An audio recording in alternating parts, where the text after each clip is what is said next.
Hola a todos de la Sociedad Mexicana de Urología y bienvenidos de nuevo a Urotalks. Estamos ahora con el doctor Riccardo Autorino, quien es médico en la Cleveland Clinic como urólogo y en casos de robótica y mínima invasión. Dr. Riccardo Autorino, thank you for being here. We're very pleased to have you here with us. And we're going to start this interview by asking you if just a little bit about yourself. Beginnings in Naples, how was your journey from Italy to Europe to finally the United States? And if you would like to share some of that with us, key moments, any moment you were particularly fond of? Yes, well, first of all, let me thank you for this, and also the Mexican Urological Society. It's really a pleasure to be here. I've been treated very well. I love Mexican people. I love Mexico, and I must say the scientific content of the meeting was really a top quality, and besides a very fun and social part that I enjoyed very much.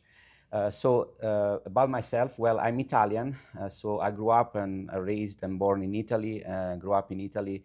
I did in my initial training there, medical school residency, and then I had the opportunity when I was a very junior urologist. So soon after my residency, the opportunity to do a year of research at the Cleveland Clinic, under the mentorship of Dr. Giacouk.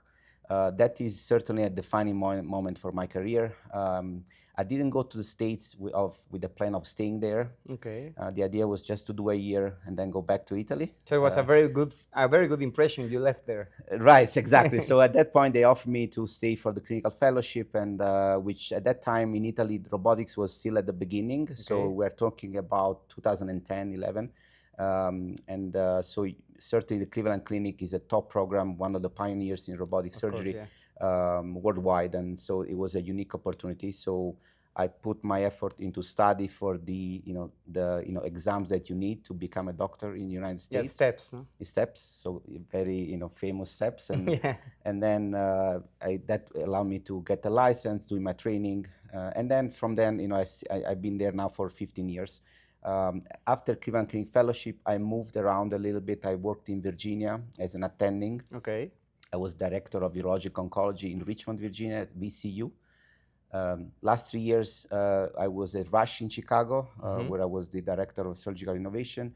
And there where I started my single port experience. We will talk about that. And then recently, when Dr. Kauk became the chair at the Cleveland Clinic, he called me back. And then I was very happy to come back where in my home institution, at least in the United States. So you consider, that was my next question. So between all these centers you've been at the United States, you consider Cleveland Clinic your home? Correct, yes. Certainly my original home is Naples and the University of Naples, where I did my initial training, but that remains my hometown. But Cleveland and Cleveland Clinic certainly are my home in the United States. You were born in Naples? I was born and raised in Naples, yes. And you did university and school in Naples? Yes, medical school, residency, doctorate, yes. Okay.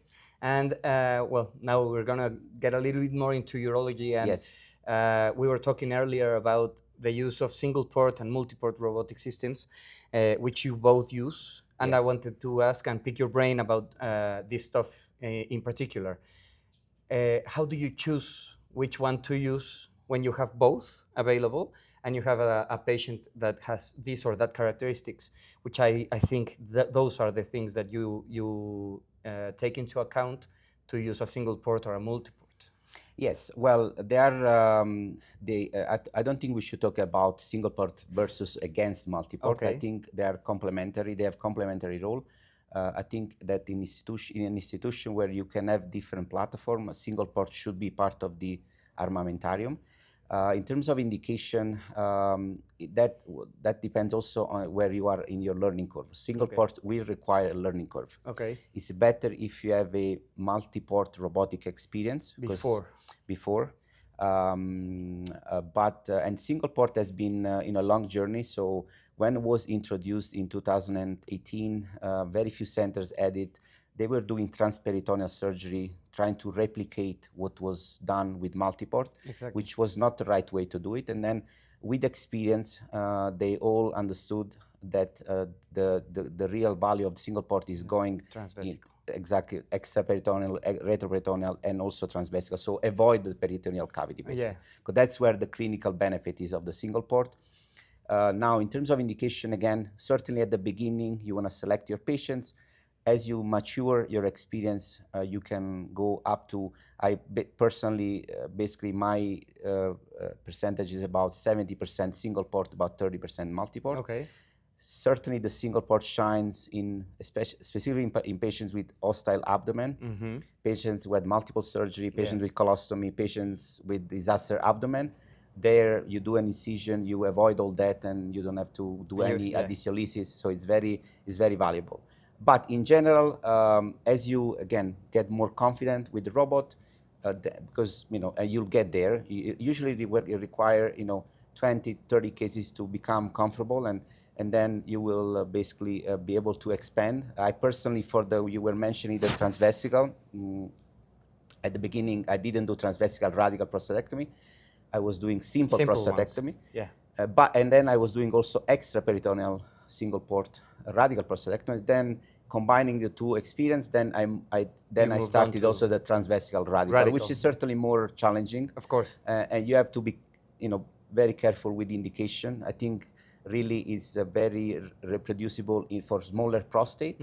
Dr. Kauk, of course, expanded his indications to prostate also larger, but I think if you're at the beginning, you should focus on smaller prostate and avoiding high-risk disease. Getting comfortable. Yes, and then you can expand. For the kidney, very good indication, really nice tool for do retroperitoneal single port with the lower anterior access. Patient is supine, you avoid all the peritoneum. Really, they can go home the same day if you want. But it's especially and you can basically access any part of the kidney. Of course, if you have a very big mass, 7-8 centimeter mass, especially upper pole, hilar, then anterior. Single port might be not the best way to go. Okay. And then you can also do other things. I've done nephroureterectomy with lower anterior access. It's a multi-quadrant surgery. With a single port? Yes. Okay, so that's a lot of area. Well, because that's the single port is a multi-quadrant system. So you can move the boom and go from the kidney to lower in the ureter on the bladder. So you can do that, and it can be done. It's same, as well as radical nephrectomy. You can do all the reconstructive part, the pyeloplasty. The reimplants, all these where if you do just one incision is much better, especially if it's a younger patient. So it becomes very useful tool. I think it will spread, and it will expand its role in the management of the patients. Yeah, we certainly hope so. Here in Mexico, we have only access to multi-port systems, but I mean, we have been permeated to these kind of things. We've seen them, but we cannot do them yet. So we hope it comes here soon, so we can bring you back, so you can show us how to do it again. Well, I look forward to it would be nice to be back here again. It has been a pleasure to be here at this meeting.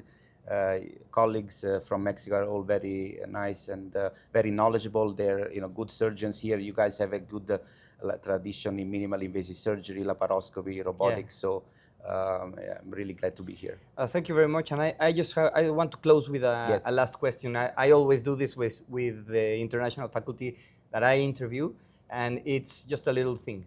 Any advice for a young urologist and residents about to get graduated into urology? Any advice you have for one of them, for them? In general? Well, advice, I think, first, of course, work hard first. If you can have the opportunity to go outside, find a mentor, somebody who can mentor you, if in your own institution can guide you. Try to learn and read a lot. So be knowledgeable about the literature, because that helps. And then, try to study, do review videos. And then if you can go out abroad for an experience, even if it's not a fellowship, just to see what others are doing, that's good. If you want to do research fellowship or clinical fellowship outside in the United States or Europe, it's doable. It's just the limit is only what you. There's no limit of what the you can. limits Right. are the So one you put yourself. if you put your commitment, and you'll be able to do it, and it's.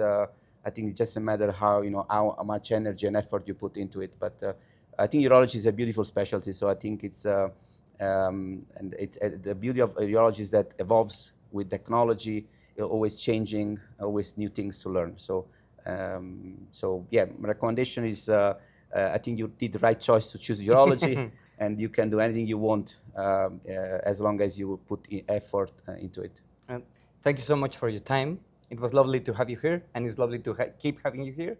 Thank you very much for everything. Mucho gusto. Thank you. Gracias. Thank you. Gracias. Gracias.